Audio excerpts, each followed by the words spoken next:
Breaking news చూస్తున్నా అన్నమయ్య జిల్లా Madanapalle sub collectorate అగ్ని ప్రమాద ఘటన కేసులో మాజీ ఎమ్మెల్యే నవాజ్ బాషా ఇంటికి పోలీసులు వెళ్లారు. ఇంటికి తాళం వేసి ఉండడంతో అక్కడే నలుగురు పోలీసులను పహారా కోసం ఉంచారు. ప్రస్తుతం మాజీ ఎమ్మెల్యే నవాజ్ బాషా అందుబాటులో లేరని తెలిపారు. నవాజ్ బాషా బెంగళూరులో ఉన్నట్లుగా తెలిసింది. ఇప్పటికే municipal vice chairman Jinka Venkatachalapathi అక్కులప్పలను పోలీసులు విచారించారు. అంతేకాదు వారి స్టేట్మెంట్స్ ను కూడా పోలీసులు రికార్డ్ చేశారు.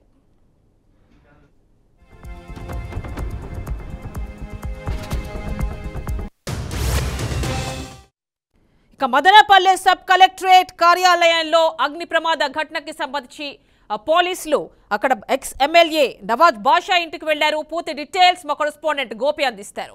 గోపి, చెప్పండి. యామిని, మొత్తం మీద మదనపల్లి సబ్ కలెక్టరేట్ కార్యాలయానికి సంబంధించి ఇప్పటికే అగ్ని ప్రమాదం జరిగిన నేపథ్యంలో మనం చూస్తున్నాం. గత వారం రోజుల నుంచి కూడా ఇప్పటికే కూడా సిఐడి అధికారులు కావచ్చు, ఒకవైపు ప్రభుత్వ యంత్రాంగం అంతా కూడా ఇప్పటికే కూడా చర్యలు తీసుకోవడం జరిగింది.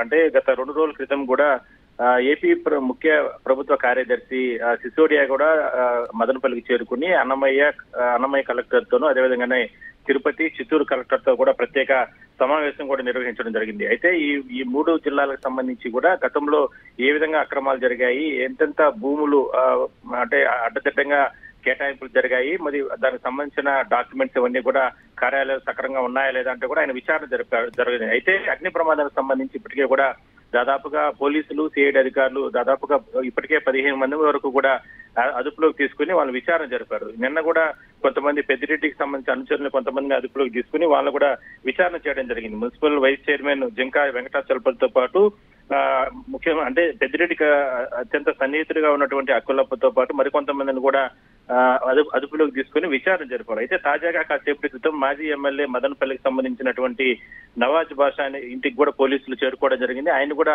అదుపులోకి తీసుకొని అరెస్ట్ చేస్తారంటూ కూడా ప్రచారం జరిగింది. అయితే పెద్ద ఎత్తున పోలీసు బలగాన్ని ఇంటి చుట్టుముట్టు మోహరించడం, మరోవైపు ఆయన ఇంట్లో లేకపోవడంతో బెంగళూరులో ఉన్నానని, రేపు వచ్చి పోలీసుల ముందు లొంగిపోతాను, పోలీసులకి సహకరిస్తానంటూ కూడా ఆయన చెప్పిన నేపథ్యంలో ప్రస్తుతానికి ఆయన ఇంటి వద్ద మాత్రం ఒక 5-6 మంది పోలీసులు మాత్రం భద్రత నడుమ ఏర్పాటు చేయడం జరిగింది. రేపు ఉదయం ఆయన బెంగళూరు నుంచి కూడా నేరుగా వచ్చి అధికారులకి సహకరించే అవకాశం అయితే ఉంది. ఒకవేళ అధికారులకు సహకరించకపోతే మాత్రం అదుపులోకి తీసుకుని విచారించే అవకాశం అయితే ఉంది. మొత్తం మీద రోజుకొక వివాదంతో ఇప్పటికే సబ్ కలెక్టర్ కార్యాలయంలో పెద్ద ఎత్తున దాదాపుగా 900 ఎకరాల వరకు కూడా అడ్డదిడ్డంగా అప్పట్లో ఉన్నటువంటి అధికార యంత్రాంగం అంతా కూడా ఎవరికి పడితే వాళ్ళకి భూ కేటాయింపులు చేశారు. కాబట్టి ఆ విచారణ అనేది పూర్తి స్థాయిలో జరుగుతుంది. అందువల్లనే ఆ డాక్యుమెంట్స్ ఎంతవరకు అగ్నికి ఆగుతాయి, లేదంటే దానికి సంబంధించి పూర్తి వివరాలన్నీ కూడా మరో 2-3 రోజుల్లో కూడా పూర్తిగా అధికారులు కూడా బయట పెట్టే అవకాశం అయితే ఉంది.